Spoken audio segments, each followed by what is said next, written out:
Smoke rose from the burnt trees. The wind was dry, hot, and smelled like ash. The war had come fast, so fast no one had time to prepare. Ships had fallen from the sky. Cities burned. Forests turned black. And in the middle of it all, one man ran through the ruins with nothing but a stolen bag on his back. His name was Gray. He wasn't a soldier, not anymore.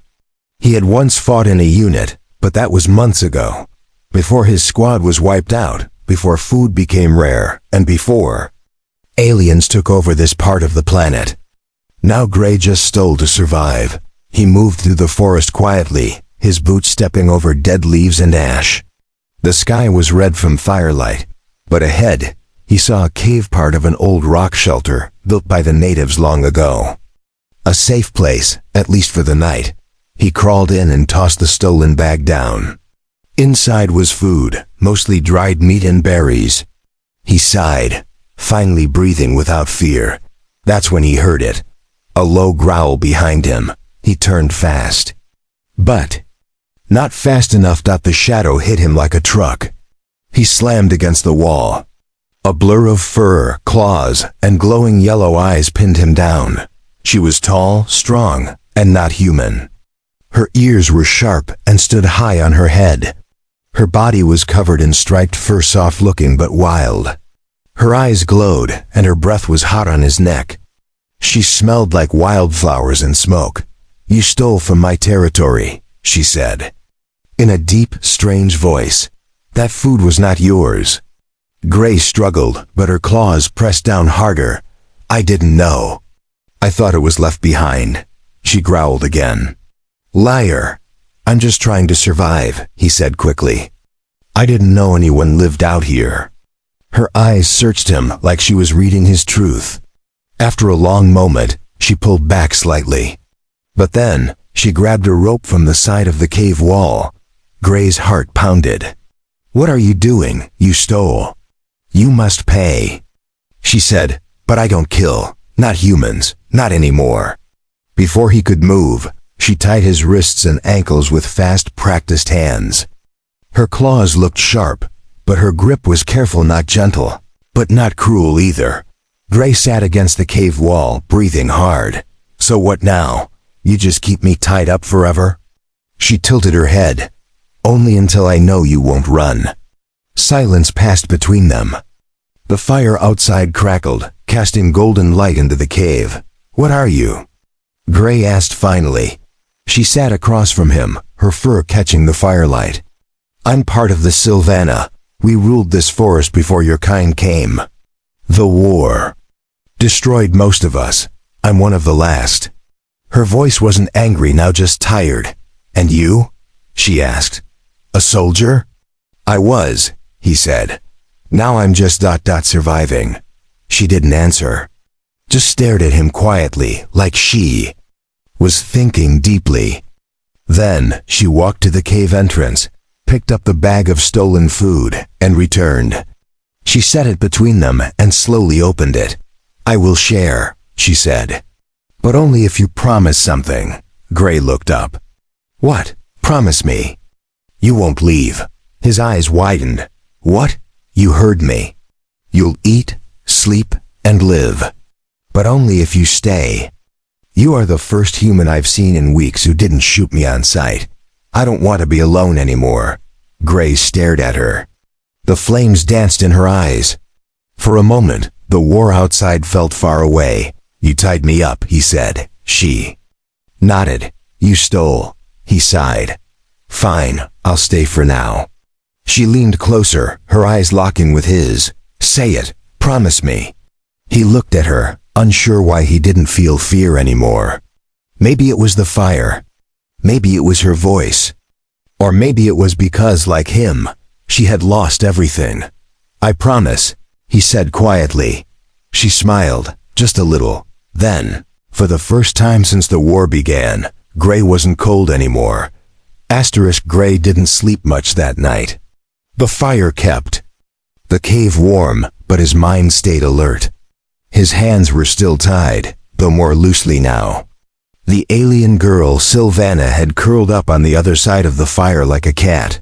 her striped fur rising and falling with slow breaths. She wasn't just some beast. She had sharp eyes. She moved like a hunter. But she had also spoken with care. That confused him more than anything. Morning came, and with it, a soft rustling sound. He opened his eyes to see her crouched over him. "Still here," she said, almost surprised. "I promised," he said. She leaned back, nodding. Then she untied his hands slowly. "If you run, I will catch you. And next time, I will not be gentle." "I'm not running," Gray said. "Not yet." She stood and moved to a pile of supplies near the wall. From it, she pulled a small metal pot and a few roots. She started to cook, using stones to hold the pot over the fire. "You really live here?" he asked. "Yes. I've been here since the Sky War. Your people dropped fire on our forest. They burned my den. My mate died." Gray looked down. "Sorry." She didn't speak for a long moment. Then she said, "Why were you stealing alone? Where is your group?" "Dead," he said. "Raiders hit us. Took the food. Took some of the people too." "Your kind eats each other now?" she asked. "No," he said quickly. "But they take what they want. Humans are desperate. So are aliens." She nodded slowly, then handed him a bowl. It smelled strange, but he took a bite. It was warm and earthy, and better than anything he'd eaten in weeks. "I don't understand you," he said. "Why not? You tied me up, then you fed me. You look like a predator, but you act like a protector." She tilted her head. "My people hunted for survival, but we also cared for our own. You said you would stay. That makes you mine now. Yours?" She didn't blink. "Yes." Gray nearly choked on the food. "I didn't agree to be anyone's property." "I didn't say slave," she answered. "I said mine. There is a difference." He looked at her. "What kind of difference?" "You are free to speak, free to breathe, but not free to leave." "That's not freedom," she shrugged. "Then leave. Break your promise." Gray stared at the fire. The heat warmed his face, but the cold in his chest stayed. "I don't want to break it," he said. She watched him. "Good, then come with me." "Where?" She stood and moved toward the cave entrance. "You said you're a soldier. I want to show you something." He followed her, still holding the half-eaten bowl. They moved through the forest slowly. The trees were half burnt, their branches blackened and hanging. Ash drifted through the air like snow. After a few minutes, she stopped and pointed. There, in the clearing ahead, was a large alien craft. Half buried, torn open, but still glowing with light inside. Vines had started growing over the hull, but the ship's shape was clear round, armored with claw-like legs dug into the ground. "That was my home," she said. Gray stepped forward. "It's still intact, some of it," she said. "There's power, enough to call others, enough to warn them. But I need help." He turned to her. "You want to repair it?" "Yes, and if we do, maybe someone will come." He looked at the ship again. He didn't know much about alien tech, but he knew circuits. He knew power cells. "Maybe he could help. You trust me that much?" He asked. She stepped close, so close he could see her eyes shine. "I tied you up. I fed you. I'm letting you walk beside me. Isn't that trust?"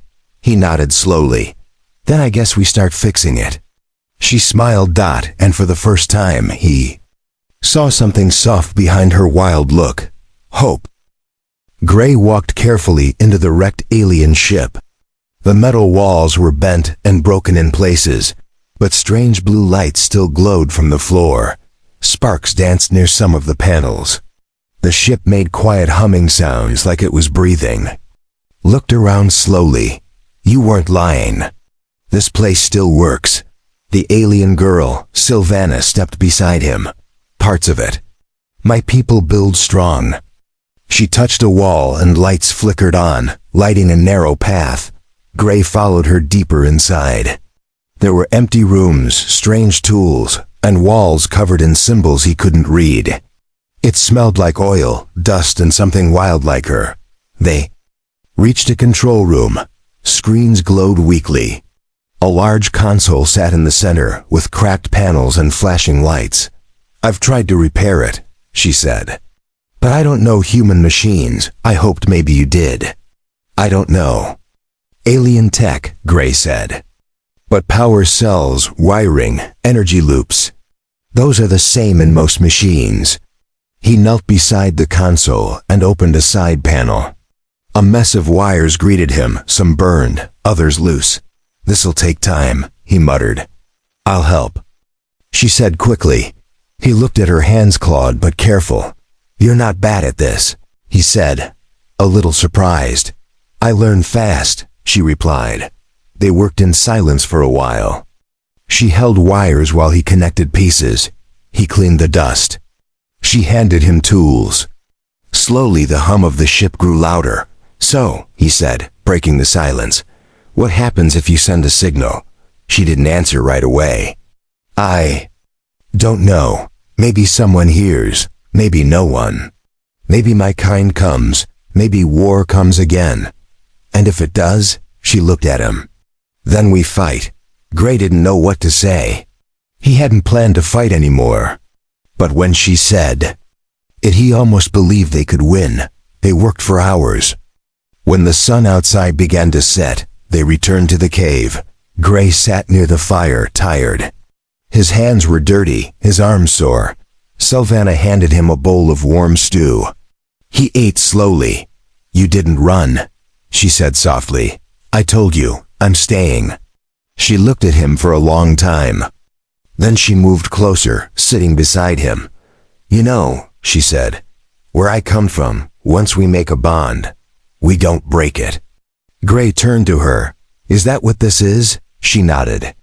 "I could have killed you, but I didn't. You could have left, but you didn't. That means something." "I don't belong to anyone," he said. "I don't want to own you," she said. "I just want someone who doesn't leave." He didn't speak. He stared at the flames. Then, quietly, he asked, "How many did you lose?" She looked into the fire too. "Too many. My mate. My siblings, my whole den." He reached out slowly and touched her hand. Her claws didn't move. For a long moment, they just sat together. Two survivors of two broken worlds. Outside, the wind blew ash through the trees. Inside the cave, the fire burned warm and steady, and in that moment, neither of them felt alone anymore. Gray woke to the sound of static. A faint crackling noise came from the old alien communicator in the corner of the cave. He sat up quickly, brushing ash from his jacket. Sylvana was already awake, standing beside it. Her ears twitched, her tail still. "The signal was weak, but it was real. It's working," she said quietly. "The message is going out." Gray stood beside her. Did someone answer? Not yet. But her voice held both fear and hope. They returned to the ship that day, working harder than ever. Gray rewired 2 more power ports. Sylvana climbed into tight panels, fixing connections only her body could reach. Together, they repaired one of the main antennae. The ship came back to life, little by little. But so did something else. At night, strange sounds echoed in the forest. Distant howls, crunching steps. Shadows moving just beyond the firelight. Gray began keeping his knife close while he slept. "They're coming," Sylvana said one evening. "Who?" "Hunters. Raiders. Others who hear the signal. They don't care about peace. They just want what's left." Gray looked at her. "You knew this might happen." She nodded. "Yes, but I had to try." He stood, stepping outside the cave. The wind blew through the burned trees. He stared into the dark. "How many do you think?" he asked. "Enough to kill us both." Gray touched his belt, where a small pistol still hung. 1 bullet left. "That was all. I'll need better weapons," he said. Sylvana walked up behind him and placed something in his hand. A curved blade, sharp and light, alien-made. beautiful and deadly. "It was my mate's," she said. "Now it's yours." He looked at her, eyes steady. "If I take this, I'm not just fixing your ship." She stepped closer. "I know. I'm standing with you." She nodded. "You already are." That night, they sat closer to the fire than ever before. No words passed between them. Just silence. But the silence wasn't empty anymore. It was shared. The next morning, they trained. Gray moved through the trees with the alien blade. It felt good in his hands, fast, smooth, dangerous. Sylvana taught him how to strike, how to listen, how to smell fear in the wind. She was faster than him, stronger, but he learned quickly. "You fight like a human," she said after a practice round. "Is that bad?" "No," she said. "It's wild, like fire. I like it."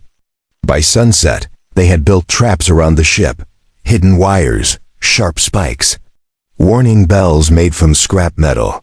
If someone came, they'd be ready. As the stars appeared in the sky, Gray sat near the cave entrance, sharpening the blade. Sylvana sat beside him, watching the night. "You're not what I expected," she said. "What did you expect?" "A thief, a coward, someone who'd run." "I was," he said. "But not anymore." She reached out slowly and brushed his arm with her fingers. "Then I'm glad I tied you up," he laughed softly. "You might have saved my life," she smiled. "You saved mine too." They didn't kiss, not yet. But something in the way they looked at each other had changed, stronger, deeper, real. Then, far in the distance, a horn echoed. Low, cold, hungry. Sylvana's smile faded. "They found us," she said. Gray stood, eyes narrowed. "Then we hold the line," he sighed. The forest was too quiet. Gray stood beside Sylvana near the edge of the cave, holding the alien blade in one hand and gripping a rusted pistol in the other. Only one bullet remained. But they had traps, they had courage, and they had each other. Sylvana sniffed the wind. 3, maybe 4. "Armed?" "Yes, crude weapons, blades, maybe one has fire," Gray nodded. "They're hunting for survivors, supplies, maybe tech." She growled. "They will not touch what's mine." He looked at her. "I'm what's yours, huh?" Her tail curled. Behind her, slow and firm. "You said you wouldn't leave. So now you're part of my den." Gray smiled faintly. "Then let's protect our den." The first raider showed just after sunset. A shadow moved between the burned trees, tall, armored, with jagged metal across its shoulders. A second followed behind. Then a third. Each one was alien, thin, sharp-toothed, skin covered in dust and blood. They didn't speak. They just moved, hungry for anything still alive. Gray and Sylvana waited. A bell rang out, one of the traps. A snare whipped up, catching a raider by the leg. It howled and struggled. Gray leaped forward, blade flashing. One strike to the neck. The creature dropped. The other two turned and screamed. Sylvana was already moving fast, silent, deadly. She tackled one, claws digging deep. Gray ran at the last one, ducking its swing, then stabbing low into its side. The alien fell. Choking, breathing hard, Gray looked around. "That's all of them." "No," Sylvana said. A louder crunch came from the trees. A fourth raider stepped out, bigger, armored head to toe. In its hand, a flamethrower, alien tech, old but deadly. "Run!" Gray shouted, but Sylvana didn't move. She stepped forward, growling. "No," she said. "This is my home." She charged. The flame roared, lighting the forest orange. Gray yelled, diving through smoke. He rolled behind the creature, aiming the pistol. One bullet. One chance, he fired. The shot slammed into the back of the raider's helmet. Sparks flew. The alien staggered, then dropped the weapon. It turned, roaring, but Sylvana was already on it. Her claws struck the weak spot in its armor. With a final scream, the beast fell. The fire crackled in the dirt. Smoke rose into the night. Gray coughed and helped her up. "Are you okay?" She nodded, blood on her fur. "You shot him." "You." "Stabbed him." They both smiled, exhausted. But something wasn't right. From deeper in the trees came more sounds, voices, metal. Boots. Sylvana ears flattened. "More are coming. How many?" "Too many." Gray looked toward the cave, toward the ship. "Then we don't fight them all, we run." Sylvana growled. "Run? We fall back into the ship, use it. Protect it, buy time." She hesitated, then nodded. "Fine, together." They rushed back to the wreck. Inside, Gray sealed the broken doors. Sylvana powered up the defense grid, half dead, but still sparking. Lights flickered, screens blinked. Outside, the raiders screamed. Inside, Gray grabbed wires and rerouted power to the shields. Sylvana handed him tools. The ship trembled from blasts. "They're trying to break in." She shouted. "Just a little more time." Gray yelled, his hands moving fast. A warning light turned green. "Shields up!" He cried, outside. A shockwave pushed the raiders back. Energy surged around the hull. The ship groaned, but held strong. Inside, the two collapsed to the floor, breathing hard. Gray laughed. "I can't believe that worked." Sylvana lay beside him. "We are alive, that's enough." He turned his head toward her. "You know, if we make it through this, I'm not going anywhere." She smiled, slow and warm. "You already belong." Outside, the forest burned. Inside, hope flickered in the dark. The night was long. Outside the ship, the forest burned. Raiders howled and screamed, trying to break through the shield.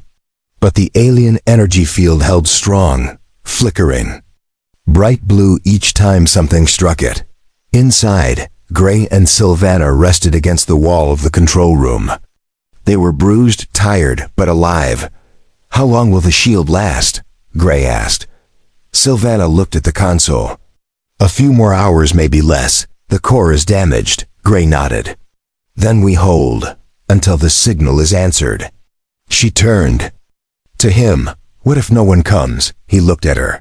"Then I stay with you, till the end." She stared at him, quiet for a long moment. "Even if it means dying beside a creature like me?" He reached out and gently touched her face. "You're not just a creature. You're brave, kind, and stronger than anyone I've met. I made a promise to stay, and I meant it." Her eyes glowed softly in the low light. She leaned into his touch. "Then, I am not alone anymore." Suddenly the ship beeped. They both jumped. The screen lit up, green symbols flashing fast. Sylvana gasped. "It's a reply." "Someone heard us." Gray leaned closer. "Who?" She read quickly. "Sylvana of Clan Merrick. This is High Nest Command. Signal received. We are en route. Hold your ground." She looked at him, eyes wide. "They're coming." He smiled. "Your people?" She nodded. "My clan, maybe more." Outside, the forest shook again. A loud boom hit the shield. Sparks flew. Gray stood. "If they land too late, they won't," she said. "We just have to hold a little longer." The next hour was war. The raiders brought larger weapons, crude plasma cannons, and firebombs. The ground trembled with each blast. The shield flickered. Inside, Gray rerouted more power. Sylvana fought through pain to keep the core alive. The ship groaned under the pressure. Then, a sound echoed from above, a deep hum. Like thunder, but smooth, steady. Gray rushed to the window. Bright lights broke through the smoke-filled sky. 3 massive ships, sleek, silver, marked with the same clan symbol as Sylvana's, descended from the clouds. The raiders turned and ran, screaming, firing wildly. Beams of blue light shot down from the sky, disabling weapons, scattering the enemy. One by one, the attackers fell. The forest lit up with cleansing fire. Gray stepped back from the window. They're here. Sylvana stood beside him, chest rising and falling. Her voice trembled. I thought I would never see my people again. You brought them back, he said. No, she whispered. We did, together. Moments later, the side hatch opened. A group of tall, fur-covered warriors stepped inside, weapons lowered.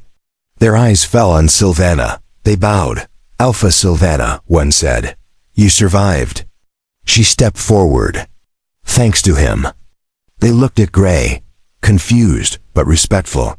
Sylvana turned to him and reached for his hand. This human is mine, she said clearly. He stood beside me. He gave me hope when I had none. I will not leave him. Gray squeezed her hand. Gently, and I'm not leaving you. The warriors nodded. One of them smiled. Then he is one of us now. They helped the two out of the damaged ship and into the light. The sky had cleared. Ash floated down like snow. Fires died out. Peace returned.